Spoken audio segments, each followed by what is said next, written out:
I was 23 when I drove back to my parents' house in Asheville, North Carolina, telling myself this time would be different. The November sky hung gray and heavy, my breath fogging in the air as I climbed the porch steps. The door opened to my mother Evelyn, her hand braced on the frame like she was keeping the house upright. Behind her, my father Richard stood with his arms crossed. Neither smiled. "I thought we could talk," I said, forcing brightness into my voice. Richard's reply was flat. "You're not welcome here. Not now. Not again." Evelyn's hand tightened on the door. "You'll figure it out," she whispered almost gently. Then the door closed. Slow, final. The last thing I heard was the faint click of the lock sliding into place.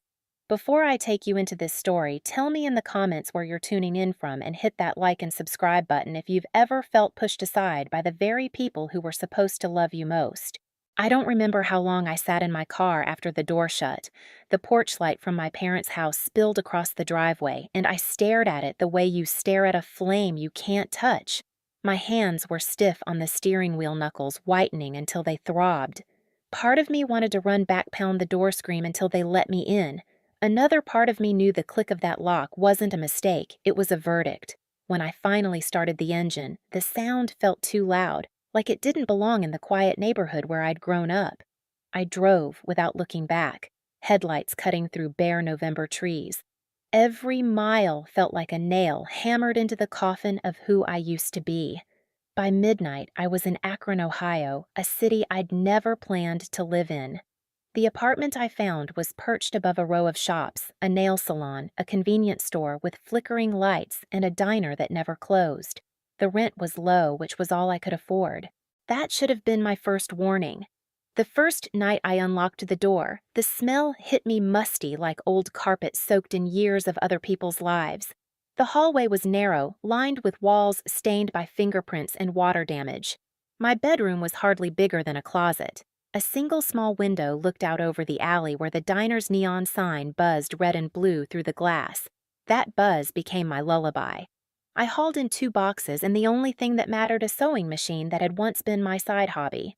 It was scratched and heavy, but when I set it on the wobbly kitchen table, it felt like the only solid thing I had left.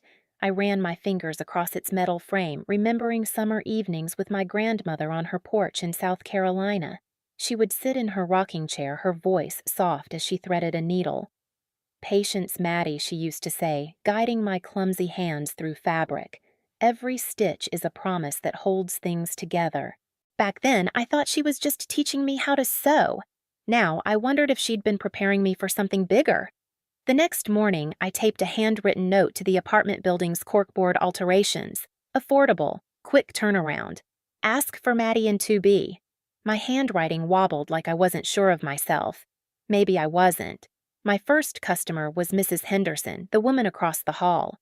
She knocked gently, holding out her husband's trousers with a sheepish smile. "They don't make 'em like they used to," she said, handing me the pants. "Think you can hem these? He keeps tripping over 'em." I nodded, grateful for the distraction. When she pressed a crumpled $5 bill into my palm, it felt heavier than it should have. I dropped it into an old glass jar I kept at the back of my closet. At first, the sound of coins clinking against glass was pathetic, like proof of how little I had. But as the days wore on, it became something else, measurable, undeniable progress. Work trickled in, a jacket sleeve to repair, a neighbor's Halloween costume to stitch together. Sometimes people tried to haggle. One man shoved a torn shirt at me and said, "Don't charge more than $3. I could buy another at Goodwill." I forced a smile, but when he left, I shut the door and slid to the floor back against the wood. My chest ached with humiliation, but I still sewed his shirt. I needed every coin. At night, the apartment pressed in around me. I would sit on the edge of the bed, scrolling through old texts from my mom. Simple reminders, pick up milk. Don't forget dentist at 2. Love you now read like artifacts from another life. I'd stare at the screen, hoping for a new message, some sign that the exile was temporary. But silence held its ground. The buzzing neon sign painted red streaks across the ceiling. I lay there listening the low hum of the fridge, the occasional car rumbling down the alley, the clink of coins still rattling in the jar. The sounds formed a kind of hollow symphony, reminding me how far I was from the warmth of the house I once called home. One night, Mrs. Henderson knocked again, this time with a casserole dish. "You look like you could use a hot meal," she said. I thanked her, my throat tight. We stood in the doorway awkwardly until she added, "You remind me of my daughter. She left town years ago. Sometimes being on your own isn't as lonely as it feels. Sometimes it's just the start." Her words stayed with me long after she left. Was this really a start or just a punishment I hadn't figured out how to escape? Every morning I passed the jar before leaving the apartment. The glass caught the light, and for a moment I let myself imagine what it might hold one day, more than scraps, more than survival. Maybe a seed of something permanent. Still, every time I dropped in a coin, I heard another voice in my head, my father's, sharp as the edge of a blade. "Don't expect us to carry you forever." The jar answered back with a single metallic clink, and I wondered, was I building proof I could survive, or proof I had already been replaced? The jar started as an afterthought, a dusty thing I'd pulled from the back of a cabinet. The glass was scratched and cloudy, but when I dropped my first coins inside, the sound rang out like a secret no one else could hear. Clink. It was pitiful, really. A couple of nickels from hemming Mr. Henderson's trousers. But in a life stripped bare, even a sound like that could feel like a heartbeat. I set the jar deep in my closet behind a stack of sweaters I rarely wore. Maybe I was hiding it from anyone who might snoop, or maybe I was hiding it from myself, because counting it meant admitting how little I had.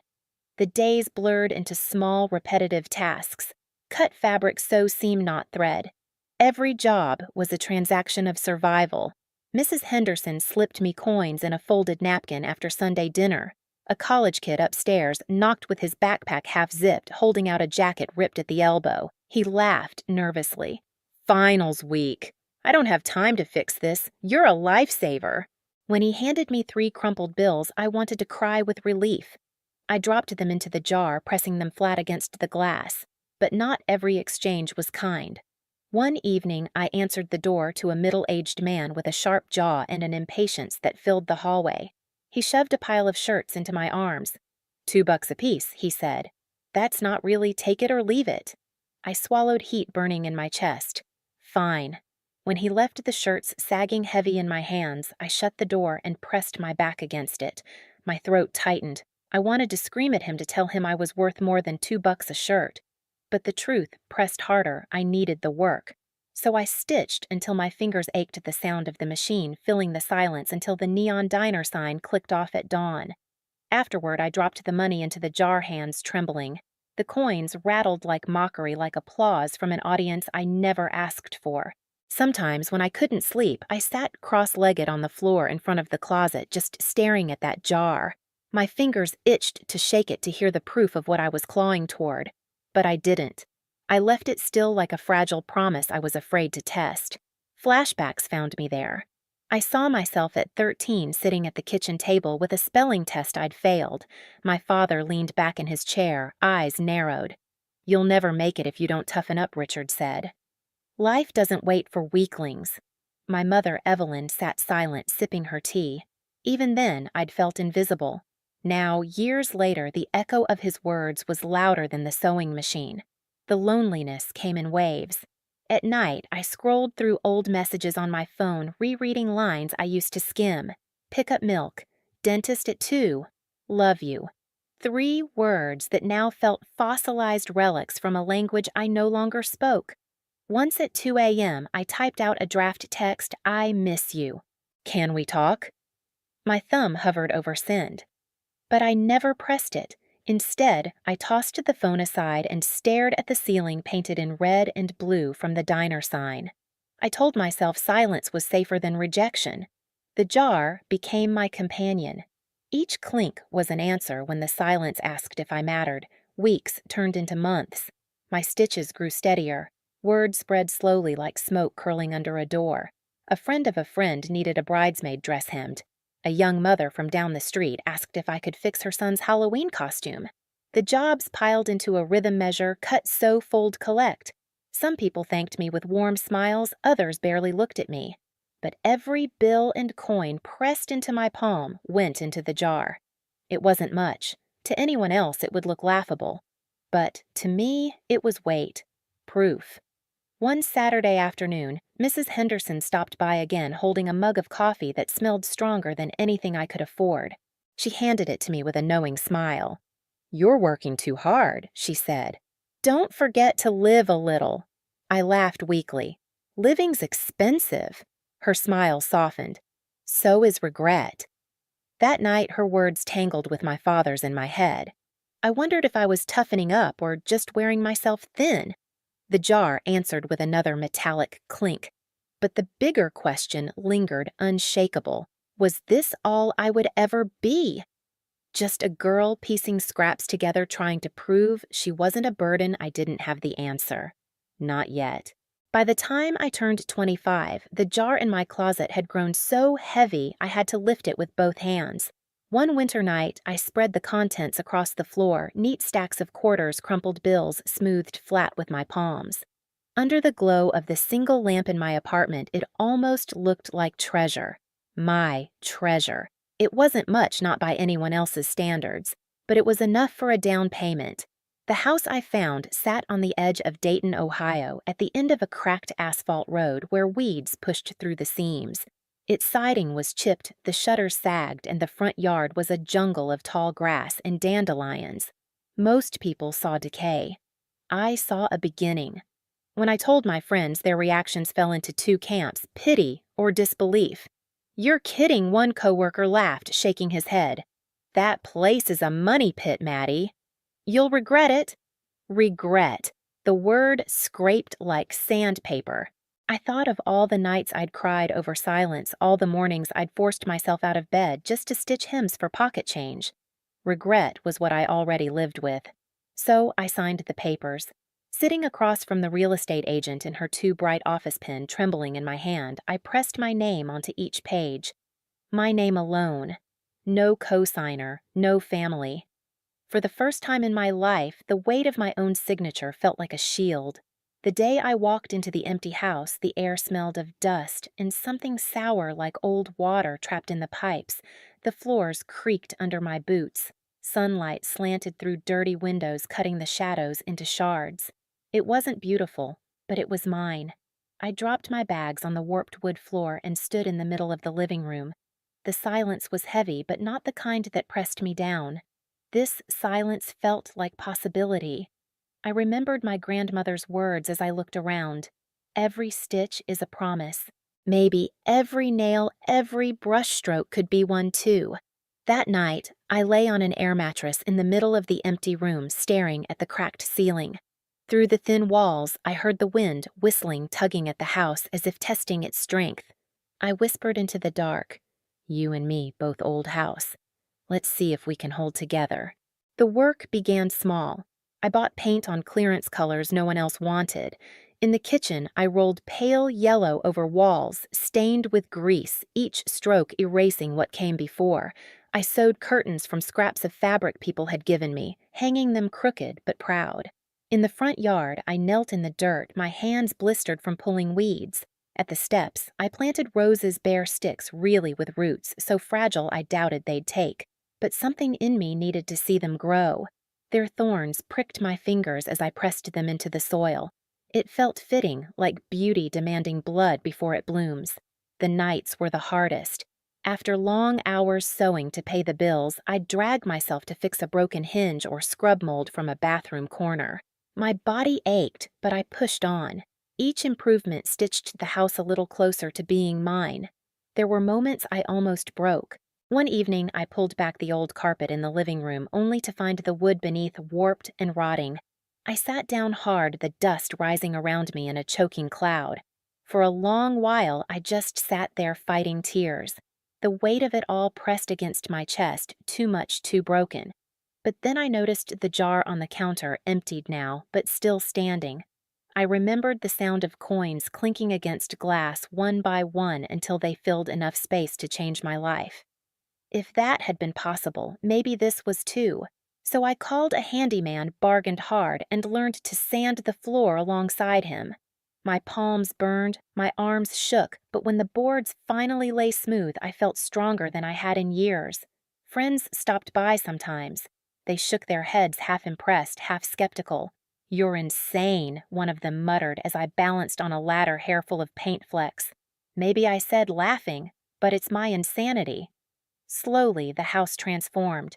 The walls no longer echoed with emptiness. They carried the hum of my sewing machine, the radio playing softly in the background, the rhythm of a life being built, stitch by stitch. Outside, the roses began to show tiny green buds. I checked them every morning, brushing dirt from my hands as I knelt beside them. They were fragile, stubborn, alive. And so was I. But even as I watched the house change, the wound of that closed door in Asheville hadn't healed. I still wondered if Evelyn and Richard saw what I was building. Would they finally see me? The thought lingered like a shadow at the edge of every bright day. It was a late spring afternoon when the call came 5 years after the door in Asheville shut behind me. I was kneeling in the garden, hands deep in soil, pressing bulbs into the earth. The roses I had planted by the front steps were taller now, their buds swollen with color, ready to burst open. Dirt streaked my arms, the sun warmed my back, and for a rare moment I felt steady. That was when my phone lit up on the porch rail. The name froze me. Mom. For a long second I couldn't move. My fingers, still covered in soil, hovered uselessly. Part of me wanted to let it ring, to pretend I hadn't seen it. Another part of me, the younger version still standing on that porch, at 23 desperate for a word, a glance reached out. "Hello." My voice sounded steadier than I felt. Madeline Evelyn said, her tone syrupy sweet, a softness I hadn't heard in years. It's been so long. "How have you been?" Behind her words, I caught a faint murmur, my father Richard low and deliberate, like he was feeding her lines. I brushed dirt onto my jeans. "I've been fine." My voice came out careful, each syllable like a step on thin ice. She hesitated, then sighed. "Your father and we've had a difficult stretch. His hours were cut back. And the mortgage." Her voice broke off, then returned smoother. "We were thinking maybe we could stay with you for a while, just until we get back on our feet." The air thickened around me. I stared at the roses, their stems trembling slightly in the breeze. My chest tightened with something I couldn't name. Part of me wanted to believe this was a step toward reconciliation. Another part remembered Richard's voice that night. "You're not welcome here." "That's unexpected," I said slowly. Evelyn rushed to fill the silence. "It would be temporary, of course. We'd contribute to the bills. Family should be there for each other." Her words landed like a key turning in a lock I hadn't asked for. I agreed to think about it, though my stomach was tight with unease. We ended the call politely, almost warmly, but when I set the phone down, my hands trembled. That night, sleep didn't come. I lay awake, listening to the old house creak, the roses brushing against the window in the wind. Her voice replayed in my head, but underneath the sweetness, I heard something else entirely: desperation. And I needed to know what it was hiding. The next morning, I dialed Diane. She wasn't just a friend. She'd been my anchor during those first years in Akron when I could barely scrape rent together. Now she was a practicing attorney, steady in ways I still envied. When I explained, her response was calm but firm. "Let me look into it just in case." 2 days later, I sat across from her in her office, the smell of burnt coffee clinging to the air. Papers towered on her desk, her pen tapping rhythmically as she slid a thin folder toward me. "You should see this," she said. Inside were copies of court filings. 2 eviction notices filed within the past year. Credit card debt stretched to breaking. Small claims from neighbors and acquaintances who had lent money and never seen it back. My throat tightened as I scanned the pages. But what stopped me cold was the last sheet of credit application. My father's neat handwriting filled the boxes, and in the space-marked reference, my name appeared. "I never agreed to this," I whispered. Diane's voice softened. "I know, but he used you to look stable. It's a pattern, Maddie. They're drowning and they're reaching for anything that floats." I closed the folder slowly, my hands trembling against the cardboard edges. On the drive home, I kept seeing my father's handwriting, my name twisted into a tool. I thought of the door closing at 23, the final click of the lock, and now this, the same hands that pushed me out scribbling my name as collateral. That night, I set the folder on the kitchen table and stared at it like it was evidence for a trial no one else would attend. Part of me wanted to believe desperation had driven them, that fear had twisted them into people I barely recognized, but the larger part knew better. This wasn't about reconciliation. It wasn't about family. It was about convenience. I waited 2 days before calling long enough to rehearse the words. When Evelyn answered, her voice was bright, almost relieved. "Madeline, I was hoping to hear from you." I forced a tremor into my tone. "I wish I had better news. The house repairs cost more than I planned, and a client backed out on a big order. Honestly, I don't know how I'll cover the bills this month. If things get worse, I might even have to sell." The silence that followed was brief, but heavy. Then Evelyn's voice changed to the syrup gone. "Oh, well, maybe us moving in isn't the best idea right now. We wouldn't want to add to your stress." I waited, hoping for some hint of comfort, some suggestion that my well-being mattered. None came. Instead, Richard's voice cut in firm and unsympathetic. "We can't attach ourselves to instability. We've got our own issues to manage." The words sank like stones. "I understand," I murmured. Evelyn rushed to soften it. "It's just bad timing, dear. Maybe later when things are steadier." But steadier meant useful. I could hear it as clearly as if she'd said the word. We ended the call politely, Evelyn adding a quick "love you" that rang hollow. As I set the phone down, the roses outside brushed against the window. Their buds would soon open, but all I felt was the sharpness of their thorns. I knew now my parents hadn't come back for me. They'd come back for what I had built. And if they thought I would hand it over, they were about to learn how wrong they were. It was a Sunday afternoon when their car pulled into my driveway. I hadn't invited them. I hadn't even expected them so soon. From the kitchen window, I saw Evelyn step out first, her smile too wide, too practiced, like a mask she'd worn for too many years. Richard followed slower, his hand gripping a folder under his arm. My chest tightened. That folder looked too much like the one Diane had given me. I opened the door before they could knock. Madeline Evelyn said brightly, as if we'd seen each other yesterday, not half a decade ago. "We've been thinking things through. This arrangement could really work for all of us." I leaned against the doorframe, saying nothing. Richard stepped closer, scanning the hallway behind me like he was already picturing his belongings there. "You've done well with the place. Nice improvements. The practical next step would be to sell. Prices are excellent right now. You'd get cash in hand. We'd all get a fresh start." The way he said we made my skin crawl. I noticed the roses outside swaying and the wind petals trembling like they could sense the storm building. Evelyn rushed in with her sweetness. "Imagine, dear. We move in, help with the upkeep, and then together we put it on the market. Everyone benefits." Her voice almost convinced me, almost slipped under my skin the way it always had when I was younger. But then I thought of the folder on my table, the debts, the forged reference. The truth sat waiting heavy as stone.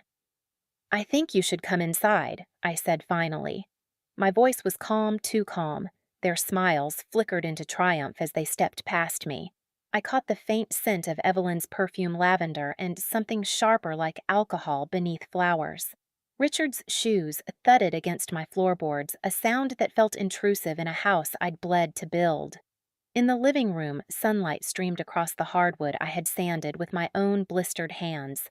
Evelyn perched on the edge of a chair, smoothing her skirt, while Richard remained standing, the folder tucked tightly against his chest. "Madeline," Evelyn began, "you've grown so strong, so independent. We're proud of you." The words stung, not because I believed them, but because they were so clearly bait. "And you want to take it now," I said evenly. Her smile faltered. "We just want a chance to be close again." Richard cleared his throat, voice sharp. "It's the logical move. This house isn't sustainable for you alone. Together, we can make it work." I let the silence stretch long enough for the weight of it to press against their certainty. Then I turned toward the entry table. The folder Diane had given me waited there, its edges worn from how many times I'd opened it. When I laid it on the coffee table between us and flipped it open, the air in the room shifted. The papers slid across the polished wood, their corners catching the light. Eviction notices, debt records, the credit application with my name scrawled across it. Evelyn's hands froze mid-gesture, her face drained of color. Madeline, where did you? I know, I said softly. My calmness surprised even me. I know exactly why you're here. And it isn't because you miss me. Richard's jaw tightened. He leaned forward, his voice low and hard. You've been digging into our lives.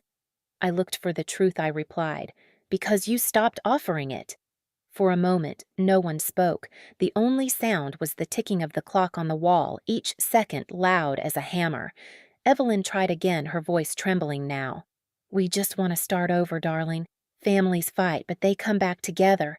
That's what this is. I shook my head. No, this house isn't your escape. It's my life. I built it inch by inch. Every nail, every stitch, every rose outside, I did it without you. Her eyes flicked toward the window where the roses were tossing in the wind. For a second, I thought she might cry. Richard's voice snapped through the air. Don't be dramatic. You're one woman. You can't keep this place forever. Sooner or later, you'll need us. I rose from my chair, slow and deliberate. The sunlight caught the dust motes swirling between us, turning them into sparks. My heart pounded, but my voice stayed steady. I don't need you. Not anymore. Silence fell heavier than anything I'd ever felt. Evelyn reached out a hand, her fingers trembling as if she could pull me back into the old patterns. But I stepped away. If you want help finding resources, I'll send you a list, I said. But if you want my house, the answer is no. The wind outside rattled the windows. A single rose petal detached, floating past the glass red against the pale sky. I moved to the doorway and placed my hand against the frame, the same way Evelyn had the night she barred me from their home. The symmetry was not lost on me. This time, I whispered, it's my turn to close the door. Their faces hardened, Evelyn's in sorrow, Richard's in anger. But neither stopped me when I stepped forward, guiding them toward the threshold. The door shut with a firm, echoing thud, and when the lock clicked into place, the sound reverberated through my chest, not as rejection, but as protection. The echo of the door still hummed through the house long after they were gone. It was as if the walls themselves remembered the sound, carrying it down the hallway into the kitchen, up the worn staircase. For a moment, I stood perfectly still, forehead pressed against the cool wood, my hand resting on the lock I'd just slid into place. At 23, that sound had gutted me. It had hollowed me out, carved a hole I thought would never close. Back then, the click of a lock meant rejection, exile, proof that I was unworthy. Now, at 28, standing inside my own home, that same sound carried an entirely different weight. It wasn't the world shutting me out. It was me keeping myself safe. Protection. Boundaries. The lock belonged to me. Still, the tears came. They rose sharp and hot, spilling faster than I could wipe them away. I stumbled back, sinking onto the couch. I'd reupholstered myself, the fabric scratchy under my palms. My chest heaved, breath-ragged, the sobs tearing out of me in uneven bursts. But these weren't tears for Evelyn or Richard. Not anymore. They were for the girl I had been 5 years ago, the one who stood on that porch in Asheville, shivering in the November air, begging silently for a sign she still belonged. I cried for the girl who drove away in the dark headlights carving through loneliness, for the one who stared at an empty jar and wondered if survival was enough. My body shook as though the weight of all those years had finally demanded its release. The sobs came in waves until exhaustion wrung me out. When the tears slowed, I pressed the heels of my hands against my eyes, leaving half-moons on my skin. Silence followed, but not the hollow silence of that first apartment in Akron with the neon buzzing outside the window. This was a fuller silence, steadier, as if the house itself was holding me. I breathed in slow and deep. The air smelled faintly of sawdust and roses carried in from the garden. My garden, my house, my life. I wiped my face, stood and moved back toward the door. My fingers brushed the lock once more, lingering there. It felt solid, reassuring, like armor. "The lock doesn't mean rejection anymore," I whispered into the empty hallway. "It means protection." The words hung there, and for the first time, they didn't feel like something I needed to convince myself of. They felt true. I turned away, walking into the kitchen. The watering can sat by the sink, small and dented from years of use. I filled it slowly, the stream of water catching the light, sparkling for a moment before pooling inside. Outside, the sun was dipping low, the sky streaked with orange and violet. The roses by the steps leaned into the light petals, unfurling each bloom richer than I remembered. I knelt beside them, pouring water gently at their roots. Droplets clung to the leaves, shining like glass beads. When I first planted them, they were nothing but brittle sticks. People told me they wouldn't take, that the soil was too rocky, that roses demanded more care than I could give. But they had grown anyway, slow, stubborn, reaching for the sun without permission. I touched one of the blossoms lightly, the velvet of the petals soft against my calloused fingertips. So did I thought. Behind me, the house glowed in the sunset, its chipped siding catching the last light. It wasn't perfect, the floor still creaked, the roof still leaked when the rain was heavy, but every flaw carried my fingerprints. Every repair, every stitch, every coat of paint was a piece of me stitched into the frame. For years, I had been waiting for Evelyn and Richard to tell me I was enough to invite me back to fill the silence with some proof of love. But standing there, the watering can dangling from my hand, I realized I didn't need their voices anymore. The silence I once feared had become a companion. It wrapped around me steady as the hum of my sewing machine at night. It didn't ask anything of me. It didn't measure my worth. It simply let me be. I closed my eyes, breathed in the cool evening air, and let my shoulders drop.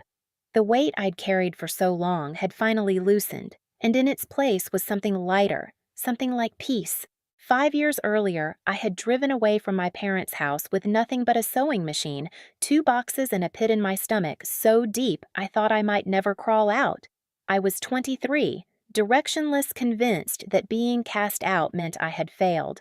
Now, at 28, I walked through the rooms of my own home and felt something I'd never felt under their roof steadiness. The walls bore my fingerprints, painted with colors I'd chosen, patched where I had pressed plaster into cracks with my own tired hands. The curtains were ones I had stitched on late nights when exhaustion clawed at my eyes. Even the uneven floorboards carried my weight without protest, creaking like an old friend clearing its throat. This house was not flawless, but it was proof. Proof that survival could grow roots, that broken things could be mended into something strong. In the mornings, I would open the windows and let the air flow through. The scent of roses drifted in, mingling with the smell of coffee brewing on the stove. Sunlight spilled across the kitchen table, catching the worn surface where I had once spread out bills and prayed the math would stretch far enough. Now, the same table held fabric swatches for clients' sketches of dresses I had been commissioned to make. Work came steadily. Word had spread beyond the neighborhood, and people called me not just to mend what was torn, but to create what didn't exist yet. Each stitch carried me further from that night in Asheville, further from the belief that I was nothing without their approval. But I carried the past with me in smaller ways. Sometimes, when the house was quiet, I'd wonder what I would do if they knocked again, not with folders of debt or rehearsed sweetness, but with honesty. If they came stripped of schemes, just 2 aging parents reaching for their daughter, what then? I didn't have the answer. And that was okay, because the lock would hold until I decided otherwise. Not out of spite, but out of respect for myself, for the life I had built, for the boundaries that kept me whole. One evening, as summer settled in, I knelt in the garden to pull a stubborn weed. The sky was flushed pink, the air warm on my skin. My hands were stained with earth dirt lodged beneath my nails, and I didn't care. When I rose, the roses greeted me, blooms wide and full petals glowing in the fading light. I remembered planting them as sticks, brittle and uncertain. People told me they wouldn't survive. But here they were, thriving without permission, without approval. Just like me. I stood there a long while, the watering can dangling loosely from my hand, listening to the quiet. Not empty, not heavy, just quiet. A kind of music only solitude could play. I smiled, a small thing at first, then wider, steadier. The weight that had once pressed on me like a second skin was gone. What remained was distance I no longer feared to carry. The past wasn't a wound anymore. It was a marker of how far I had walked. And as the sun slipped below the horizon, painting the house in gold, one last time I felt certain of this. No one decides my worth but me. Roots grow strongest in the soil of survival.